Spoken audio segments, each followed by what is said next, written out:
Hey, Magdalene. Hey, it's my sister. Frankie. Alpha. Hello. Let's get down to this G.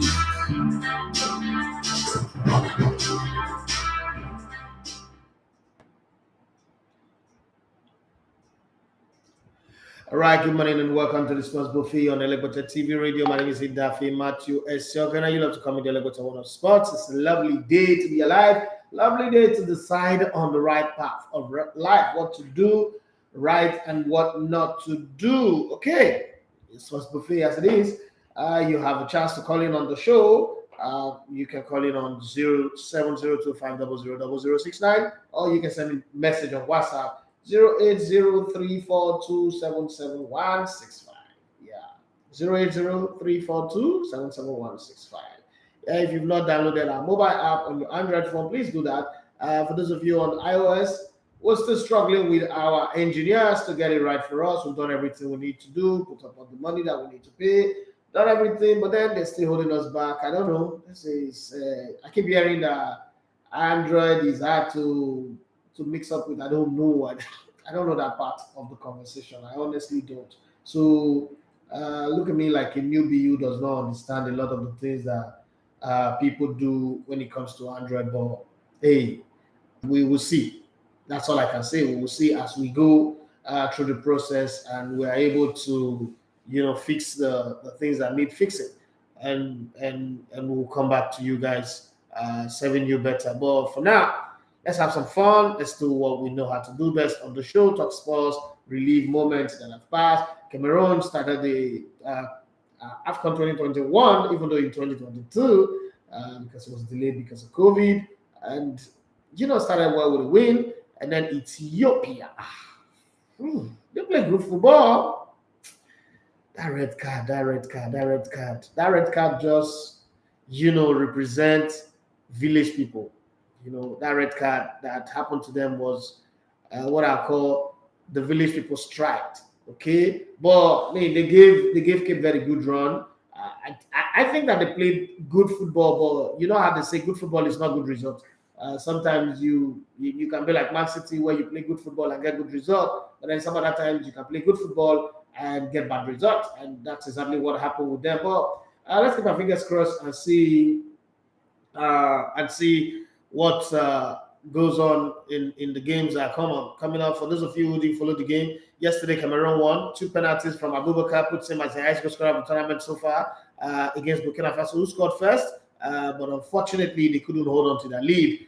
They were erratic in their defending, irrational in their decision-making process. After Sangari, put them ahead in the 24th minute, it was Abubakar in the 40th minute, and then the 45th minute, Vincent Abubakar's double penalty that made sure everything was okay. There was also a disallowed goal by VAR that would have made it a hat-trick for Vincent Abubakar, but yeah, that didn't happen. Vincent Abubakar had many chances to score in that game, but somehow there was just this thing about him.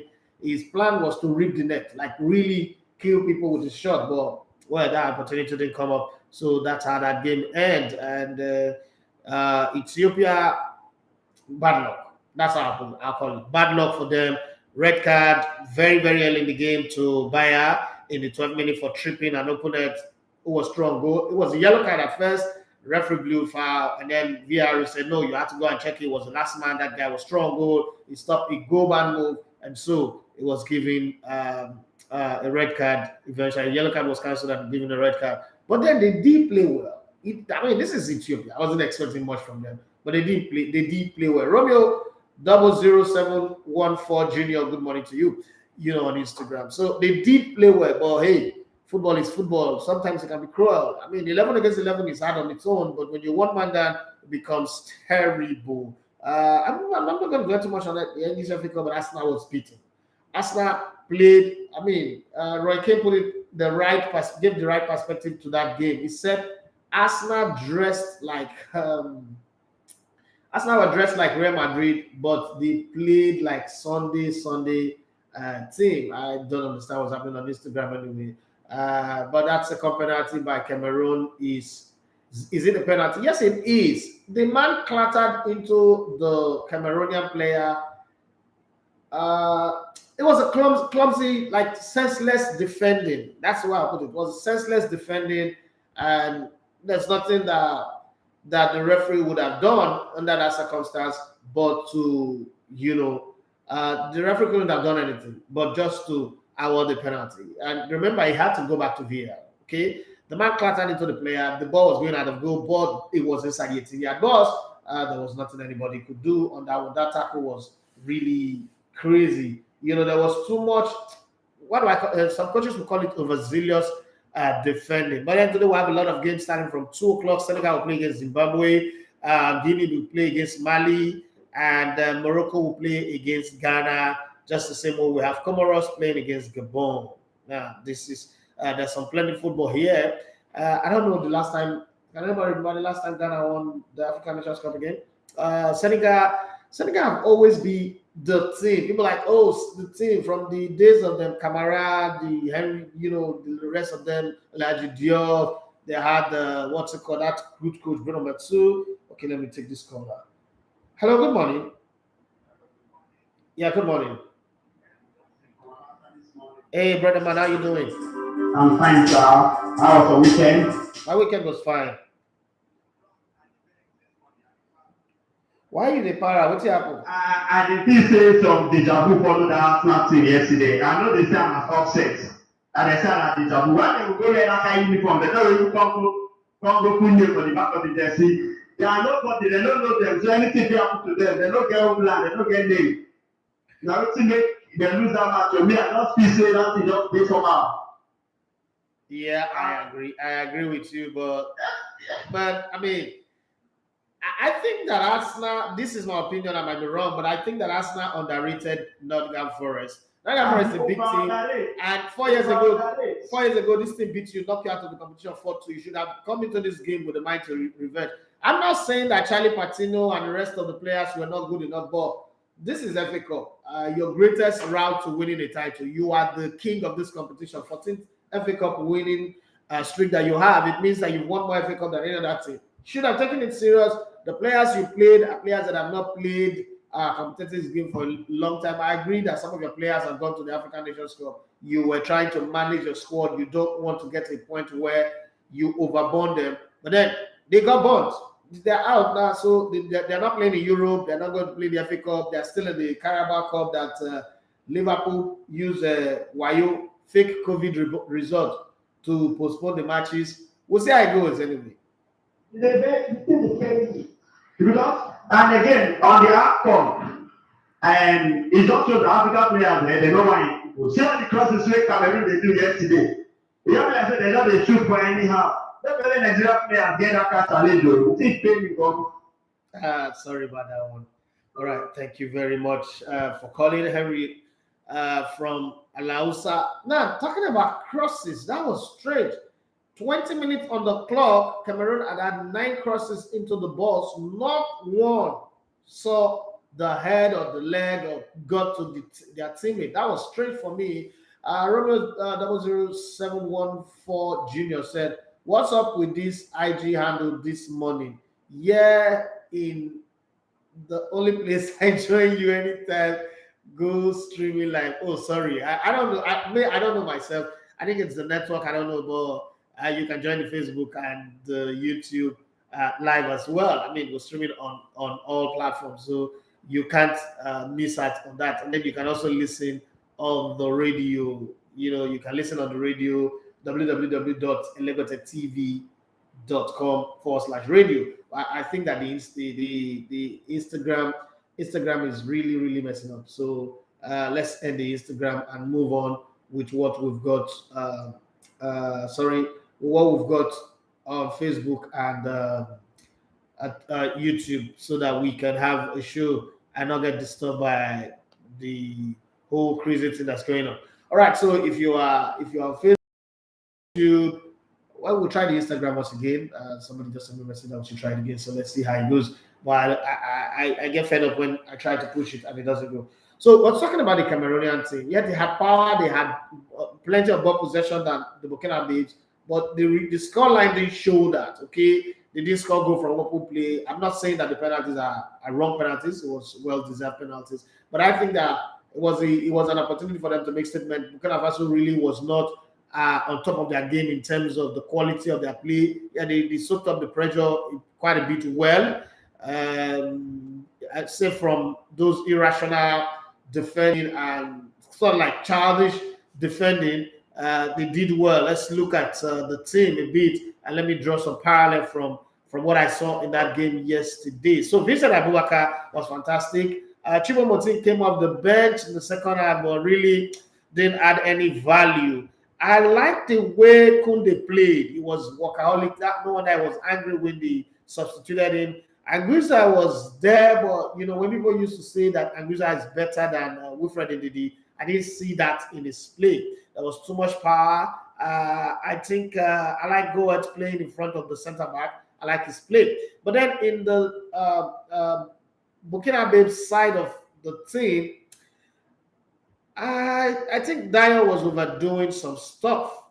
Iago too, and then Guerra and the Traore sometimes were overdoing. They were overcooking some of the ball that they were playing. And I think that Tapsoba didn't have the support that he needed up front. You would have thought that this is a 4-5-1 formation that was going down, or 4-2-3-1 formation that was supposed to metamorphose into or morph into a 4-3-3, or give them a 4-4-2 diamond formation. Okay, but sometimes when they were going forward, there was the attacking outlet for them was too narrow, and it didn't really work. That's my opinion. But then that game is past. They will learn from it and try to improve in their next game. Does Burkina Faso look to me like a team that can qualify from that group? In my opinion, I'll say yes.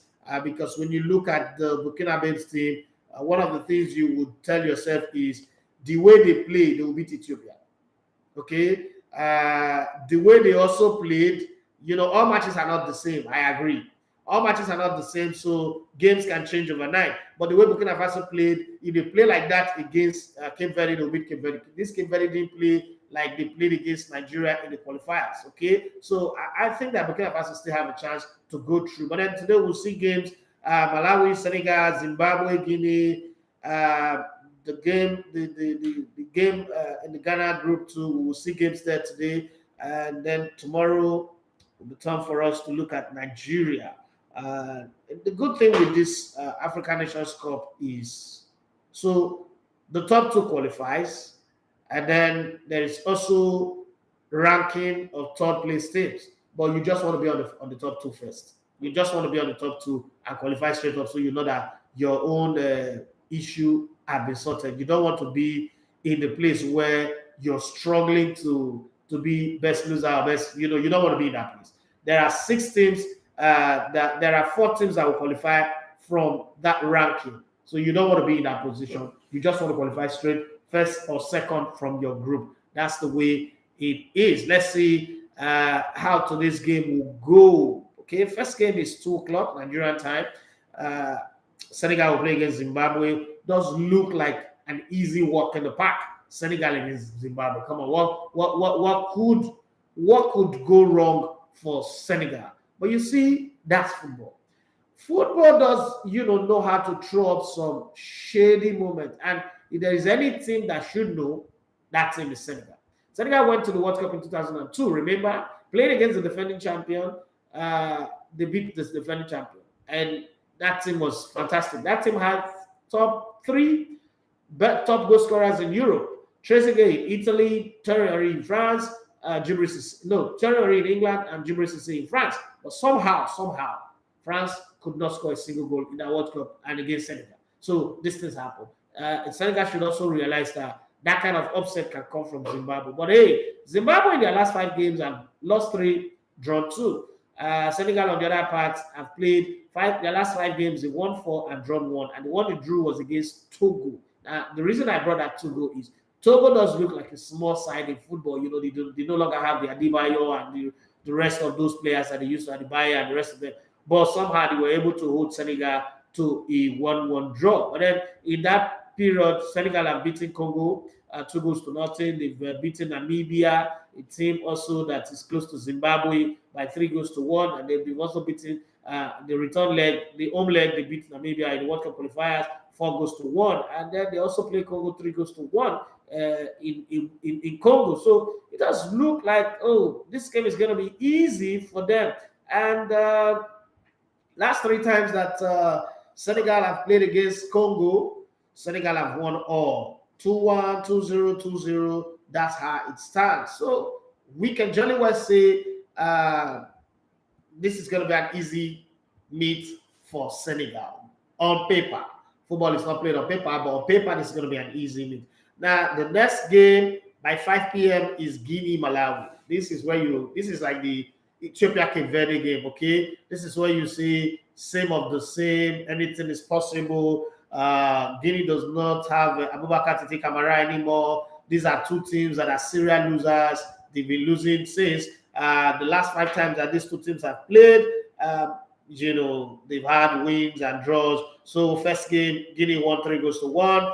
The next one, Guinea won again against Malawi 2 goals to 1. And then Malawi beat Guinea 2 goals to 1. And then there was a draw 0-0. And then Guinea went away to Malawi in the African Nations Cup qualifiers in 2016 and beat Malawi 2 goals to 1. So head to head, Guinea does have a way of shading it. Okay, they've only lost once in 5 and drawn 1 as well. But then their last 5 games have not been fantastic. The last 5 games, Guinea have lost 3, drawn 1, lost 1, won 1.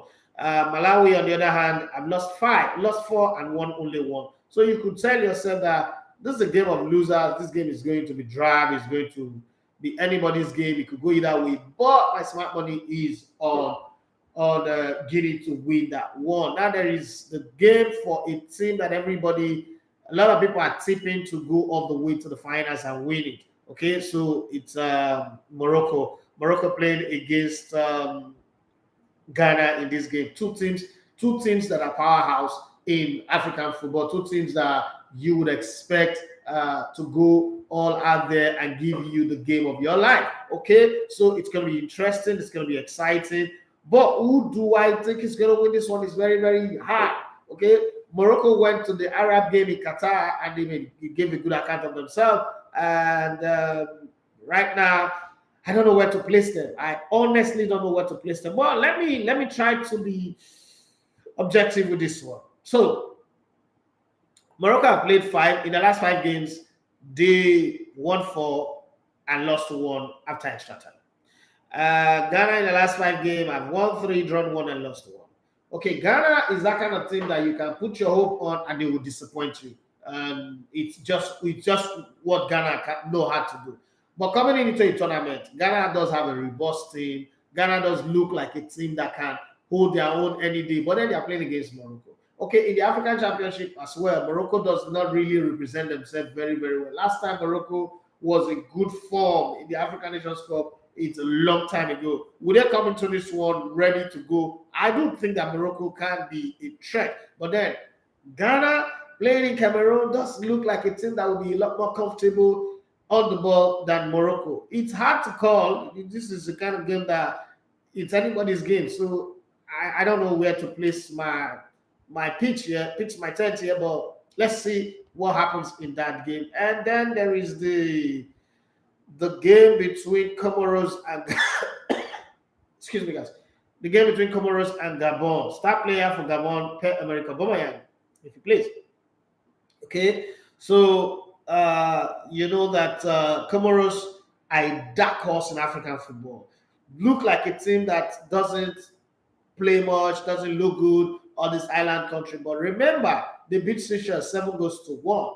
Okay, yes, they lost to Egypt 4-1, lost to Palestine 5 goals to 1, but then they beat Burundi 1-0. They also beat Sierra Leone 2 goals to 0. So in the last 3 games, they're on the momentum of winning and winning and winning. Gabon, on the other hand, have a problem winning away from home. Okay, so they beat Libya 1-0, they beat Angola, 2 goals to nothing. After that, they lost to Egypt 2 goals to 1 away from home. They lost to Burkina Faso 3 goals to nothing away from home. And then they drew against, guess who? Mauritania. So you look at this team and say to yourself, hey, Gabon is not all that. Okay, But they've played once before, Gabon and Comoros, and it ended 1-1. That was a friendly international. That's the only time they've met each other. What's going to happen in this game? I don't know. If you go by name, if you're the one who wants to pick a team by name, you could just jolly well say, oh, it's Gabon that's going to win. But be careful. Gabon is not all that. Aubameyang doesn't do for Gabon what he does in Europe. So you got to be very, very careful and calculate yourself and don't put yourself in a place where maybe you're putting one game that looks a lot clearer is the Senegal-Zimbabwe game. For a betting man, I think that's the game that you can easily say, okay, I will bet on Senegal. The only reason I will lose my money is because there's going to be an upset. Okay, that's the only reason you lose your money. This is the kind of game that you can bet over 2.5 or over 1.5 Senegal to win. It's a fair bet. You will be fine on that one. That's that about the African Nations Cup. One tidbit I like to put out for the African Nations Cup. Every time Nigeria have gotten to the semi-final since they started participating in the tournament, they've at least come home with a bronze medal. At least come home with a bronze medal. Every time we've gotten to the semi-final. So if Nigeria needs to get a medal out of this tournament, they need to target semi-finals, because getting to the semi-finals, Nigeria has never come fourth. We either come third, or we're going all the way to the finals and then we lose in the finals, or on 3 occasions, 1980, 1994, and 2013, we won it. Nigeria also is among host countries that have won at home and have also lost at home. So we won at home in 1980 and we lost at home in 2000. But hey, football is football. We'll see how it goes. Let's take it to Europe. AS Roma experienced what I call the comeback strike. 7 minutes and 3 goals were scored in a 7-goal thriller. AS Roma was 3-1 up, and all of a sudden Juventus just remember that, hey, we are the old ladies, we are the zebras, we are Juventus, and this is AS Roma. I mean, what's so special? Come on, we can't let this happen. And it came out of nowhere and won. Nottingham Forest, remember that, hey, come on, we always beat Arsenal in the FA Cup. Why should we worry about them? It doesn't matter. And then why should they even disrespect us by bringing all these infants to come play against us and all these confused old players that does not know, players like Cedric that does not know what they're doing? So they came out very, very hard on them, and it was incredible. It was a good game. What they did was sit back in their own half, make sure they cover all the pocket of spaces that Arsenal can have them and operate from, and then they just beat their time and waited for towards the end of the game. Bam! Put the ball, a substitute came off the bench, put the ball in the net, and that was all. 5 minutes to the end of the game, and that was all. But that was all she wrote. There was no coming back for Arsenal, and Nottingham Forest are true to the next round. Well, Arsenal is out of this second time around, like in 24, 28 years, that Arsenal is getting knocked out on the first try. Well, and the same team is doing it. Uzo Obiora, say good morning, ELEGBETETVRADIO. I predict that Senegal will lose. Okay, this is your lose. It's like losing rope. Lose is L-O-S-E. Okay, my opinion, though. Okay, is your opinion or your prediction? Okay, that's what I want to know. Senegal does have a team that you should respect. Why you think they will lose, I don't know. Anybody can lose in football. Upset is part of the game. So I wouldn't sit here and say, "Oh, you're wrong." I can't say that. You can't say somebody is wrong when what they say is a prediction. It's only in Nigeria where you make a prediction and it doesn't go right, and then people start tearing into you. When in actual fact, it's a prediction. Okay, so you're not supposed to have issues if a prediction goes wrong. But in Nigeria, oh, that's not. Nobody's going to take that from you. People would tell you why this, what that, why that one happened, why the other one happened. But hey, we'll see what happens. I think that Senegal will win anyway. I think that in that group, Senegal is the strongest team. A group that has Senegal, Zimbabwe, Malawi, and Guinea. In my opinion, I think that Senegal is the strongest team. But hey, let's keep our fingers crossed. Let's watch how it goes. You never can tell. You sit where you are and be thinking, because Senegal have Sadio Mane, because Senegal have this one or they have that one, it means that they will deliver. At the end of the day, they don't deliver. So that's going to be a problem. Well, I'm seeing some messages flashing in on WhatsApp. I'm going to attend to them. I'm coming. Let me deal with some transfer gist on the transfer gossip page. Okay, so because I know a lot of people want to hear what is going on in their clubs, even though they're following the African Nations Cup, but they still want to know what's going on with their club. Tottenham's £54 million record signing Tanguy Ndombele, the 25-year-old French midfielder, is hopeful of a move away from Spurs this month. Let's see how that goes. Netherlands winger Steven Bergwijn, I think that's Jose Mourinho's first signing. Bergwijn, 24, appears to be on his way out of Tottenham with Ayers among the clubs interested. Okay, that's according to Fabrizio Romano, the man who's never wrong when it comes to transfer gist. That's what he said on Twitter. Paris Saint-Germain's French forward Kylian Mbappe, 23, could turn down a move to Real Madrid and sign a new contract with the French side because Zinedine Zidane have agreed in principle to take over from Mauricio Yaya coach Pochettino in the summer. So that might just be the game changer. You know, when you decide like, look, this coach that we have, no matter what we do, we know Sabi coach. Okay, Paris Saint-Germain came from one goal down yesterday to equalize and get a draw in that game. And you know, the team will be looking at themselves that, look, what are we really doing here? What are we really playing the football that will give us the Champions League? But then if you have Zidane coming, I mean, that's enough for you to say, you know what, we're going to stay here. Okay, Romeo 00714 Junior said that Roma is about the worst big team right now in Europe. Okay, why is it that when Mourinho goes to coach teams, they just have issues? Okay, and he also said earlier on that that match between Ethiopia and Cape Verde was astonishing. Imagine Ethiopia knocking passes despite being a man down. I think African football is growing. Okay, we should have it consistently. That's one of the things that I think we should have. We should have that kind of play consistently, and then it will be good. Don't forget that I'm still, on the match.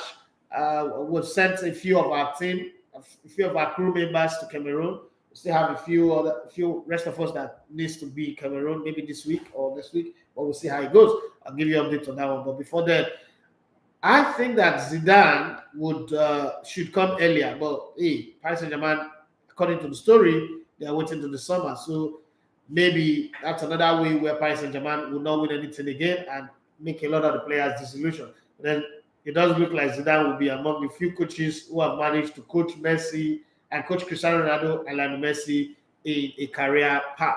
Okay. Bayer Leverkusen and Czech Republic forward Patrik Schick, 25, said he is happy at the German club despite talk of a transfer in January. Aston Villa are in advanced negotiation to sign Everton's 28-year-old French defender Lucas Digne, who is understood to favor a move to Steven Gerrard's side. Now, Steven Gerrard, I don't know what he's done, but he seems to have the Midas touch and the magical whims ability to convince players to join his team, as all of a sudden players that ordinarily would not want to play for Aston Villa are angling to go join Aston Villa, which is very, very good. Newcastle, with their plenty money, will be knocked out of the FA Cup as well, does look like a team that would carry all that money and go relegation. But then this is January.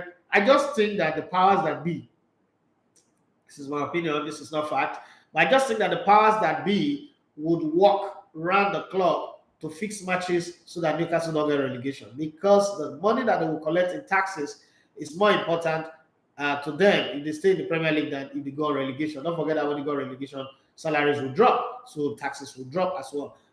Newcastle have approached Burnley for 30-year-old New Zealand striker Chris Wood. Okay, they need some wood to block to fix their furnitures because things are not working well. Because I've added RB Salzburg Switzerland striker Noah Okafor 21 to their list of potential attacking signing this month. They've still not signed anybody of note. Manchester United Portugal midfielder Bruno Fernandes, 27, has denied reports of a January move to Barcelona, comparing the rumors to an April Fool's Day joke. Okay, former Republic of Ireland and Newcastle goalkeeper Given has advised Republic keeper Holman Keller, 23, to leave Liverpool this month so he can get more game time so that he would be competitive for his national team. French striker Jean-Philippe Mateta is close to leaving Crystal Palace this month. 24-year-old, who is on loan from German club Mainz, is set for a loan move to French side Saint-Etienne. Saint-Etienne on loan. They like to take players on loan. Okay. Arsenal side Kelesnik. Oh, please go. As I talked with Marcel over a free transfer in the summer, the 28-year-old Bosnia left back is out of favour at the Emirates Stadium. With that Momo game when they played yesterday, why not with that in favour? Chelsea head coach Thomas Tuchel has suggested England midfielder Ross Barkley, 28, could be allowed to leave on loan this month. Newcastle are interested in signing 24-year-old Ivory Coast midfielder Ibrahim Sangare. Okay, let's see if that move goes through. So good player from PSV Eindhoven. Okay, let's see how that goes. That's according to the mail. Newcastle have also held talks with Monaco over 20-year-old defender Bernard Badiashile. The French under-21 international is said to be valued at £35 million. Extortion.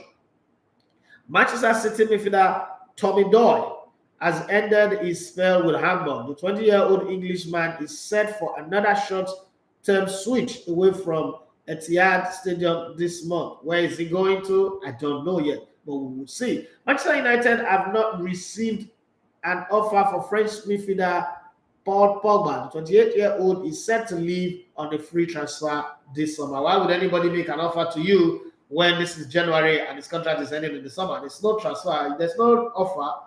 You wait. Romeo said, with Coutinho joining Aston Villa, will it affect Joseph Aribo's move? Well, I'm not sure it should affect it, but Rangers are saying they don't want to sell Joe Aribo because right now Joe Aribo is their best player, and this is not the right time for them to sell him. So, and then what's it called? Felipe Coutinho's move is a loan move. Let's not forget that Barcelona are also paying part of his salary.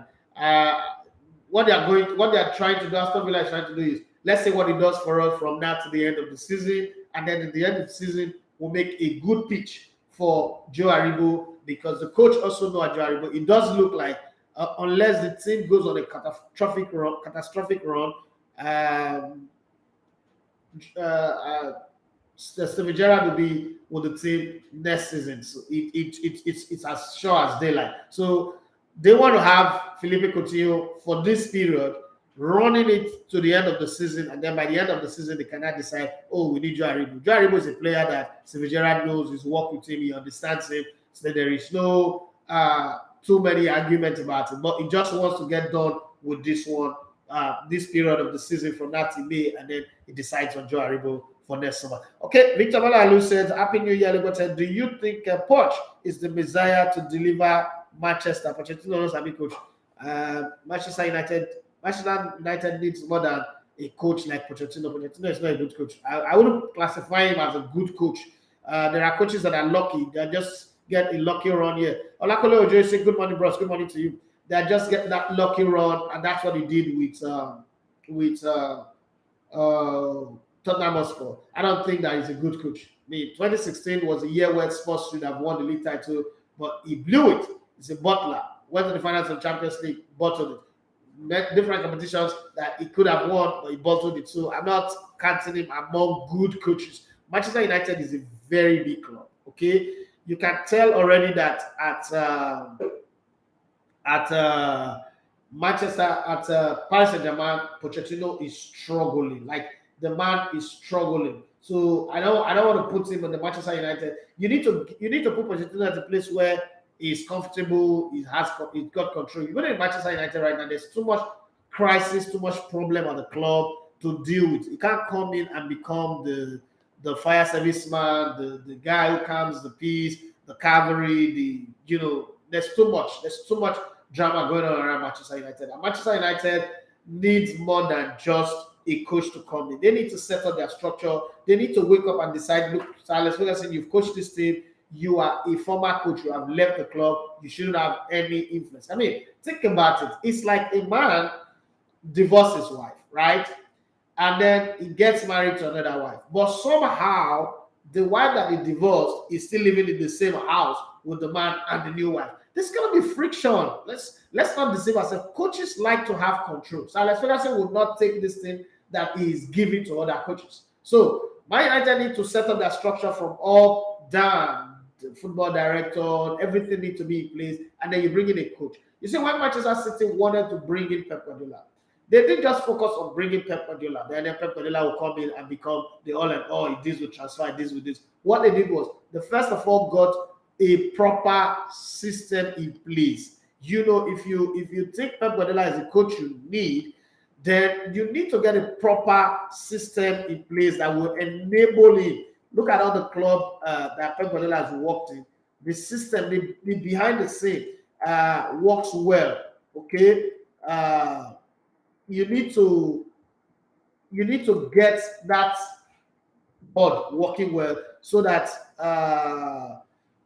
the coach comes in and he knows that, oh, my job is to deal with on the field issues, get the players going, get the tactics right, read the opposition, study that with my backroom staff, and then we get the result that the club is asking. At that point, you cannot ask for a result and then everybody would get it for you. No, so you look at the Man City, for instance, look at let's even relieve people like Martin Edelman, Simon Pierce. Let's start with people like Mohamed Almazo, who's been on the bus in 2010, and then you move further down to the guys who really make the work happen.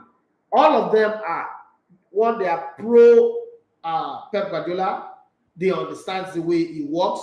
They help him to go negotiate for player. Pep Guardiola doesn't really get involved in the transfer of player. It just tells you, I need a left full back, or I need a right full back, or I need a center back, or I need a defensive midfielder, and they go for that player. But with Pochettino coming to Manchester United, I think that one of the biggest problems we will face is that big elephant in the room, Sir Alex Ferguson. How do you deal with that? He tries to coach you so to tell you, no, this is not the Manchester United way, the DNA. And then with a lot of the class of 92 in the media, it's going to be terrible. I don't think that Pochettino have the power to deal with that kind of pressure. Don't forget that one of the reasons why he left Tottenham Hotspur was because Tottenham Hotspur wanted to do the Amazon Prime all or nothing, and he felt like it was interfering with his work. He doesn't know how to handle that kind of pressure, so it's not what we would like to do. Just saying on WhatsApp, said, good morning, Nadafe, good morning to you. I know that this is not Friday, but I've been trying to ask this question for the past 3 Fridays, one way or the other, either network or work, and made it impossible. I'm in Abia now, but I schooled in Lagos, I'm serving in Abia. What is the best part of your job? Should I? Okay. Well, the best part of my job is the fact that it feels like I'm on vacation, like I've retired. That's how my job is. My job feels like I've retired because when I'm doing the thing that I would always want to do, the thing that I love to do, right? So it feels like I'm already retired. Like I retired when I was 40, right? Everything that I'm doing going forward now is just me having fun. And the sweetest part of my job is the fact that I can be there for my children, support my children, see them go to school, and be at the door when they come back from school. Most of the time, unless I traveled or I'm out having meetings and stuff like that. So that for me is the sweetest part of the job, because when I was growing up, one of the things that dumbfounded me, that got me confused. Okay, my father died when I was 15 months old, so I didn't have a father growing up, okay, to like be there. And most times when people talk about their dad or their papa, growing up already, there wasn't such word as dad. Was not my nomenclature, was papa. My papa, I'll tell my papa for you, my papa will do this, my papa will do that. I didn't have that because, even my stepdad was always working offshore, was always traveling, wasn't there. So I practically made a decision a long time ago that I was going to be there for my children. So the best part of my job is having the opportunity to be there for my children at all times, being there for their school recital, their school play, being at home, playing with them, arguing and discussing and learning. Because now, when you're raising children, it's actually the children that are teaching you. The other day, I was asking my daughter something, and she said, IDK.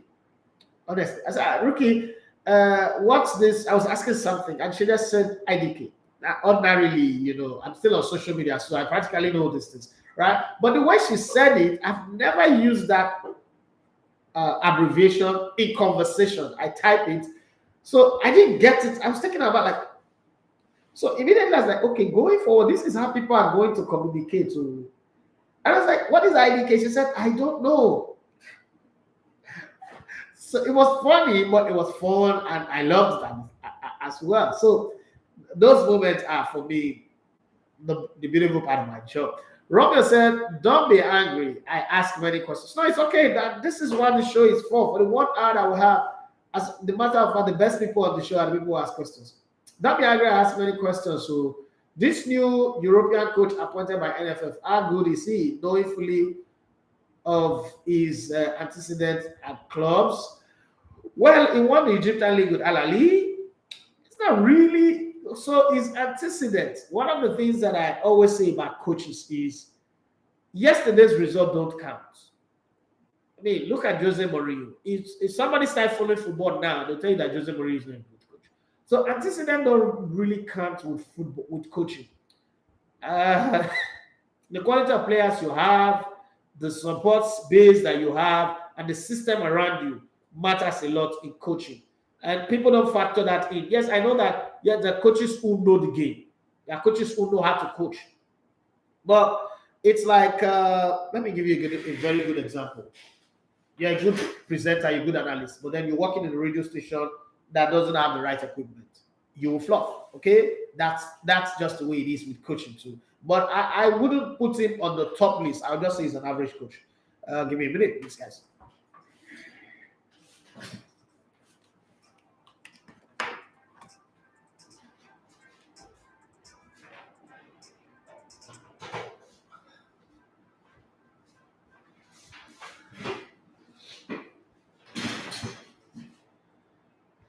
All right, guys.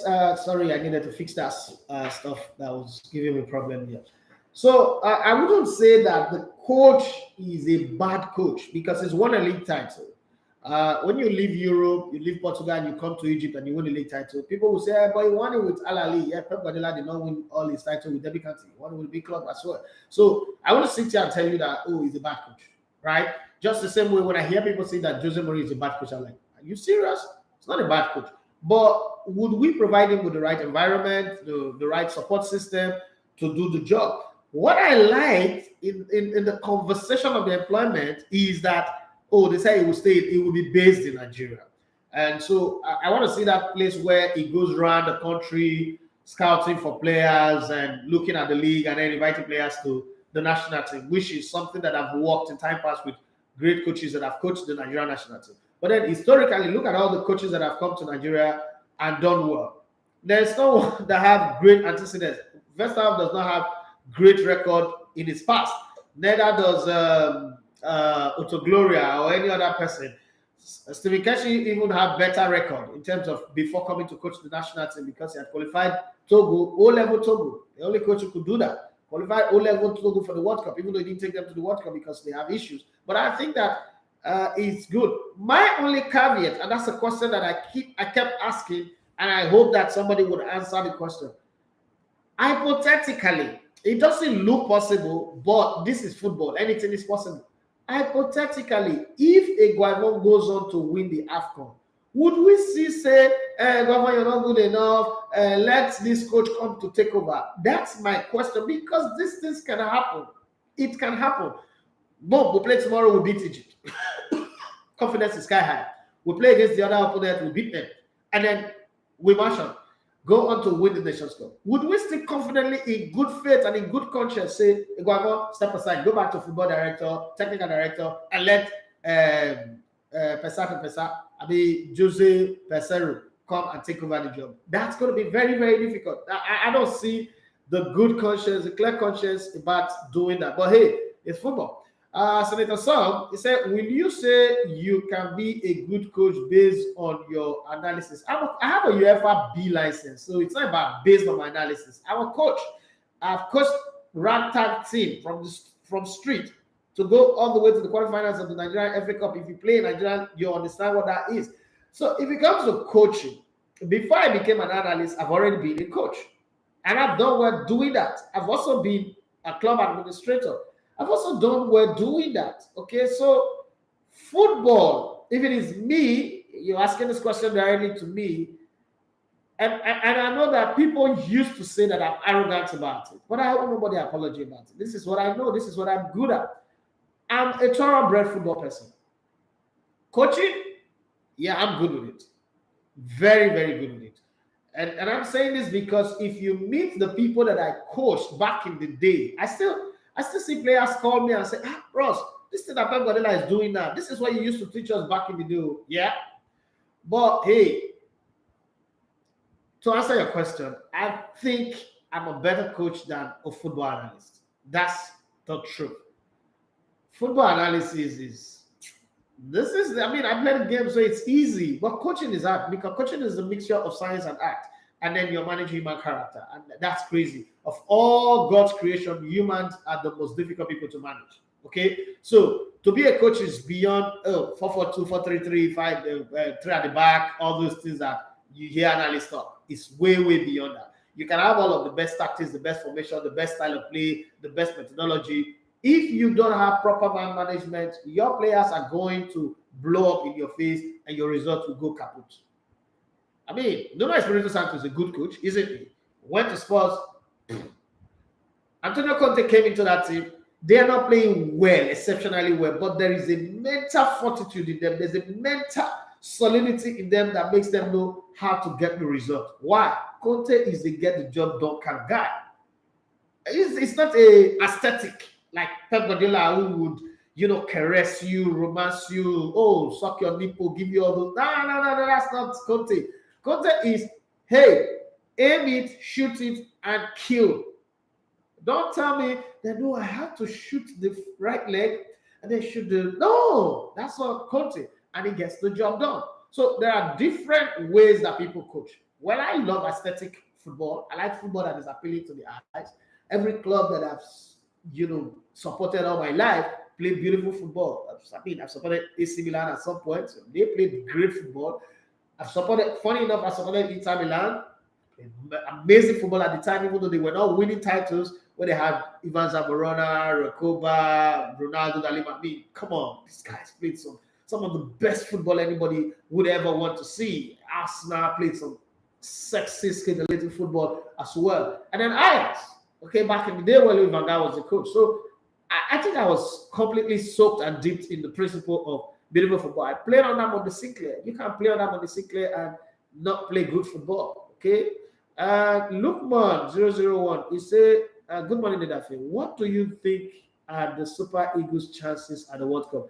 As good a chance as any other team at the Nations Cup, at the AFCON, as good a chance as any other team competing in the tournament. Once you go to a tournament, your chance is as good as every other person's chance. It's not as if there are some teams that are coming into this tournament that can beat this, that would raise their hand up and say, give us Super Eagles. We prefer to play Super Eagles than to play Cape Verde or Cameroon or Ethiopia. No, there's not a team in this AFCON right now that is counting down and say, give us Super Eagles. We want to play Super Eagles. No, we will beat them crazy. So Super Eagles have as good a chance as any other team coming into the tournament. And I'm rooting for them to go all the way.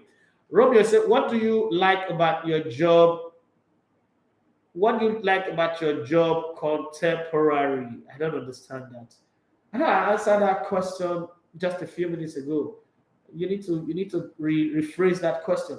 And Ido from about the good morning, good morning to you, ID. Okay, I like to call it Ido. People they call it Ido ID. Good morning, ID. I want to ask you this question. I've always wanted to ask you, but I don't know. Sometimes I enjoy the show too much and I forget to ask. Okay.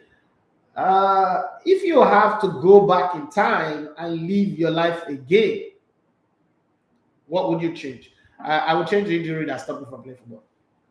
That's the only thing I would change. Every other thing is okay. So if I had to go back to the beginning, I would have a father, right?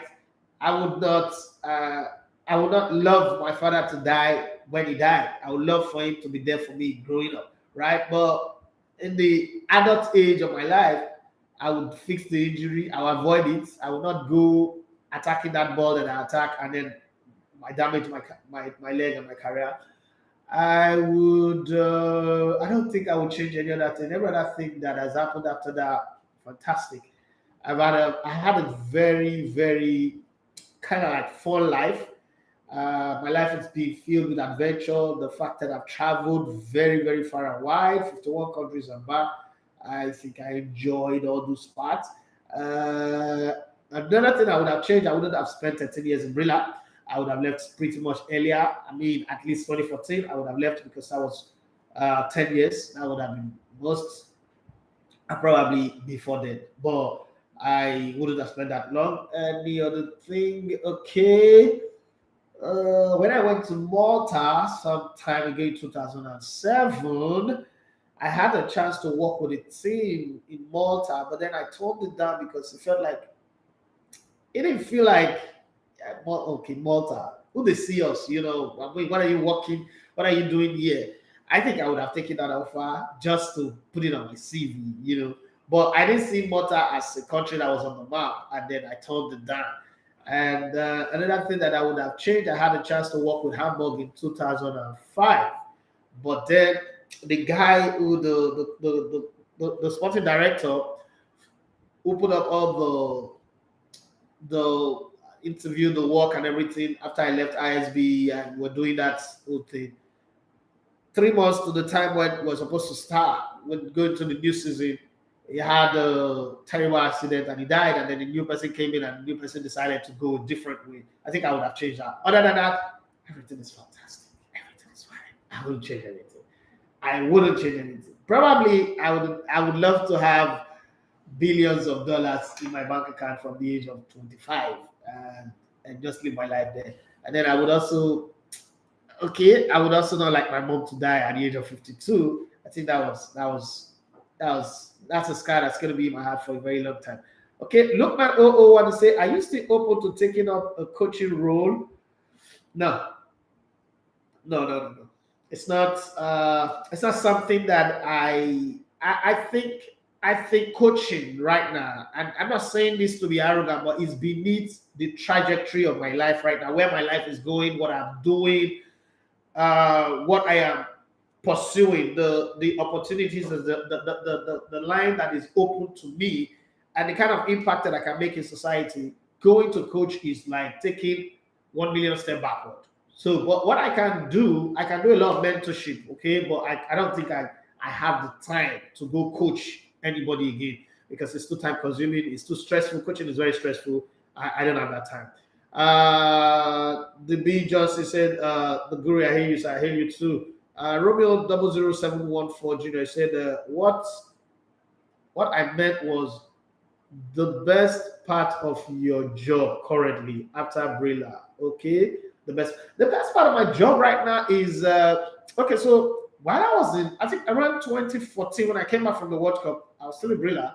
I'd already started thinking podcasts. I'd already started thinking creating content, doing videos, storytelling. Storytelling was now a part of my passion, my desire, because I did that when I was in Al Jazeera. Okay, people didn't know I did some stuff for Al Jazeera, and I wanted to do that again, but then the opportunity was not there. That's the thing that I enjoy now. See, I have a podcast. After the Nations Cup, now my podcast will be out. Beautiful production team around it. I love what we did with Iguavon. If you've not seen it on Atlas, the film room. I love the fact that I'm behind the scene producing a lot, working with teams, producing a whole lot, and then making impact, changing the system. Okay, that's the beautiful part of what I do, and I love it. When I look at people like Kemi Adetiba, who made King of Boys, I always say to myself that could be me. Okay, but in the sporting sense, this is the guy, this is the person that I want to be like. Okay, not like AY. AY is fantastic, but I like some things that are epic, something that are solid, that would stand the test of time. And so that's the part that I'm on right now. And I enjoy it a whole lot. I'm here in Nigeria, but it's like I'm in Cameroon because I'm so much a part of the work that is going on there. But I'm in the studio here. So I love what I'm doing, and the result will start coming out pretty soon. So I enjoy that one. Coach Jamio he said, good morning, ELEGBETETVRADIO. Okay, quick question. What do you classify as a good coach? Winning trophies or winning games? But unlucky to win trophy. Reference on Pochettino, Tottenham, and Mourinho, Manchester United. So there are 3 classes of coaches. There are grassroots coaches, there are semi-professional coaches, and then there are top level coaches. So there, even at a high professional level, there are coaches that, like the guy at Bolton Wanderers, the former England coach, what's his name now, Sam Allardyce. Now he's a good coach because he helps teams to get out of relegation. I read now, okay, he won the FA Cup of Portsmouth. But those coaches, you can't place them in the same class with Mario Zagallo, Otmar Isfield, Emi Jake, Carlos Alberto Pereira, Arrigo Sacchi, Pep Guardiola, Jose Mourinho, Louis van Gaal. These coaches, you can't put them on the same rank. When these people are talking, to Alex Ferguson, even Arsene Wenger, even I don't like him, you can put them with Sam Allardyce and all those other Alan Cobishley, others, Mickey McKay, and the rest of them. Those are crayfish coaches. So you can cook the food with or without crayfish. It will still be good. But then there are coaches that are the salt of the food. They are the big cojones of the hood. So you have to see that. So if we're discussing, I will discussing at grassroots level, because at grassroots level, if you win 20 trophies and you're not able to develop one player, you're a bad coach, by my books. If you don't win anything and you develop, take Coach Chinedu for instance. I will always look at Coach Chinedu and I say Osimhen. I will always look at box to box and I look at the players that they produce and I'm like, oh, that's a great team. I don't care if they win a single title. Okay, I don't need a grassroots team to win title. That's not what you are there for. Develop players, produce players, and instill in them some basics. I would always tell you something about Monday Sinclair. I didn't know that to kick a ball, to make a cross, or to play a free kick requires a certain techniques that works with your upper body than your leg. So I used to kick the ball and I balloon it up. And then Monday Sinclair told me that, look, you're passionate about this thing, so you have to, there are some things you're not doing right. First off, your landing foot must be adjacent to the ball, must be on the same line, opposite the ball. So you put it there, your landing foot, that's your standing foot, but they call it the landing foot in football, must be there, and then you whip the ball. That's one. You wrap your leg around it, you slap it. Slapping it means you're using your instep. Okay? And then in crossing, he also said the same thing about leveling your body and the way. And Sonali says a very good user of that, and Andrea Pello as well. And then there are people who can just do it deft touches without, moving their body, people like Xavi and Iniesta and the rest of them, but they do it with t-shirts. But if you want to make a long cross, you learn those things. Those little things are more important to me than if you win titles and you can't impact that in players, because players will live forever with that. That's coaching at that level. At the highest level, because of the question you raised now, there is no way in this world I will pick Pochettino ahead of Tottenham, ahead of Jose Mourinho. For what? You should put the two of them on the same sentence. It's travesty. It's insult. It's like saying Buhari and Obama are the same because both of them are president. They have 8 years. No, they are not the same. Sorry. Pochettino, for me, by my book, Sabi coach. That by my book, because this is high professional level, right, Coach Jamil? This is high professional level. This is not youth level. This is not academy level. This is high level. And then you have some great players in your rank. You should have prioritized and won at least a title. In 2016, Pochettino should have won the league title that Leicester won. That for me is bad coaching, because coaching is not only in tactics and in substitution, in picking players. It also in prioritizing. You have to prioritize and say to yourself, okay, right now, this is what my team is good for.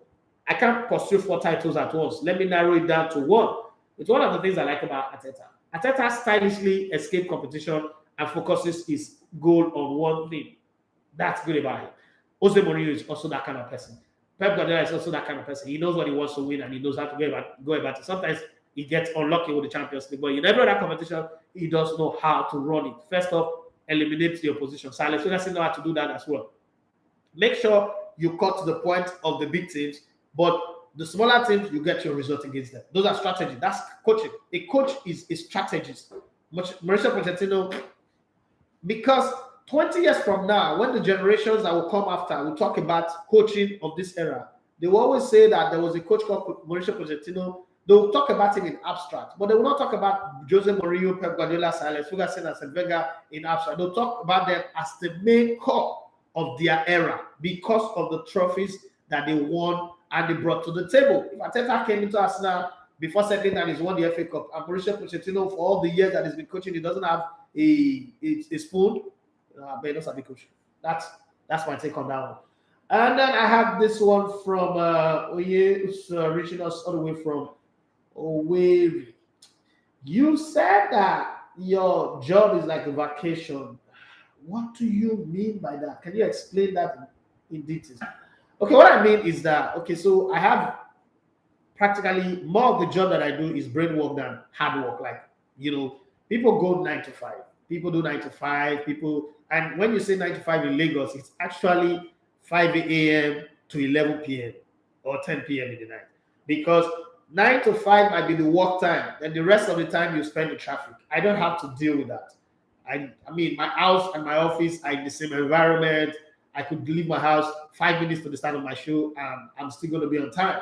That's a very, very good one. So I don't have to deal with Lagos traffic every day. And when I'm done with my 1 hour show, the rest of the things that I do, I can take my laptop, go to my house, sit down, watch a movie, or brainstorming, doing work, reading scripts, writing, doing meeting on Zoom, and the rest of them, and I'm fine. And when my kids want their father, which is very, very important, because building this empire and not failing with the family is also failure on its own. Well, you can never be 100% right when it comes to family, because you can give your children everything and they'll still make wrong choices on their own. But you have to help guide them. But while you're alive, you've got to be there. So that's what I meant by it's like about vacation. Because my friend used to tell me recently told me that he's jealous of me that he has to drive traffic to go work in the bank and come back very late. But me, I'm seeing my children every day, like posting pictures of myself, videos of myself and my children on my WhatsApp status. Always gets him thinking, should he quit his job? And I said, don't quit your job. Nobody will pay your bills. Okay. I am Usman said you should try developing grassroots football in Nigeria because of your knowledge about football. Well, I'm doing my little best. People like Ojamiu, Michael Bello, Ayuri Sylvester, when it comes to developing, sometimes what you need is to share your knowledge with the people who are in the system so that their trajectory, their face would go from where they are as like, wow, okay, we can do this. And I think I'm already doing that. I'm already doing that with a lot of, if you go to the Port Harcourt City League, it's part of my brain. If you go to Anambra, there's my own work, my imprint is there. You don't have to be on ground. People think that, to make impact is you have to be on ground. We don't know about Einstein 101, but we talk about them every day. We don't know about Charles law or that of atomic theory, but we follow all these laws. So if you want to make impact, you just set up your mind that, look, I will put the imprint of my work out there, and people who can run with it, who love it enough to go with it, will go with it. So on Facebook, Victor Malalo said thank you for the breakdown. My beautiful sister, Sam Williams 55 say hello, handsome brother. Hi, how you doing? Quick question. When am I going to get my Okay, I think I'm coming to the US in 2025 or 2026. I'm coming with the entire family, and if the immigration allows us to carry yam, or probably I should send you yam. Where okay, so I'll look for her to send it to you. So I'll look for her to send it to you, and you get it in Michigan. Don't worry. I'll send it to you. I'll send it to you. I'll look for people. I'll send you yam and some of that stuff. I give you my word on that. Son of Oba Obedi, good morning, sir. Which club do you play for, and do you play for any national team? No, I did not. I was invited to the 17 by Fania Abu, but I got injured and I was out of the team very as fast as I came in. I played for Sharks of Port Harcourt and Eagle Cement, and then I left. Okay, HOD, and then I played for the squad that brought Iceberg from the second division to the third division in Sweden. HOD World Radio Network. I say greetings from HOD World Radio Network, best sports analyst.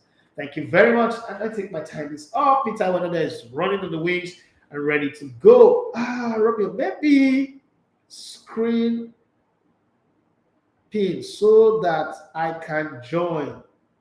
I don't understand. Join what?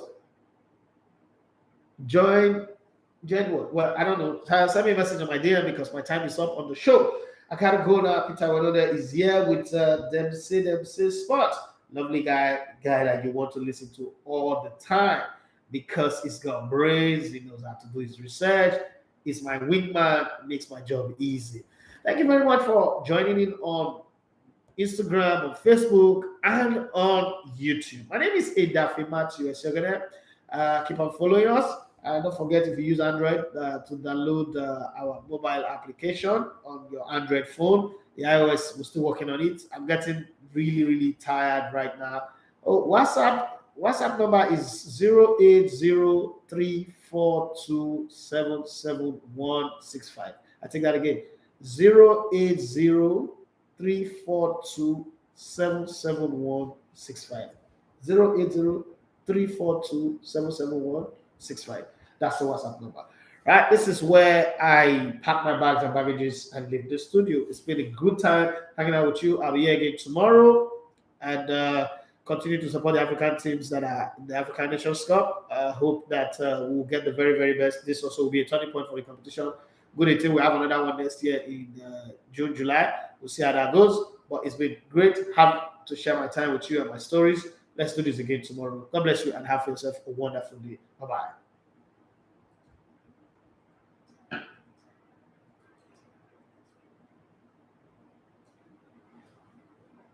Waiting sports people. The young on social media. So this morning we carry our so we enter inside Roma for inside Italy as we go meet that Arsenal player. Whether they call Isolate Mitchell at 9.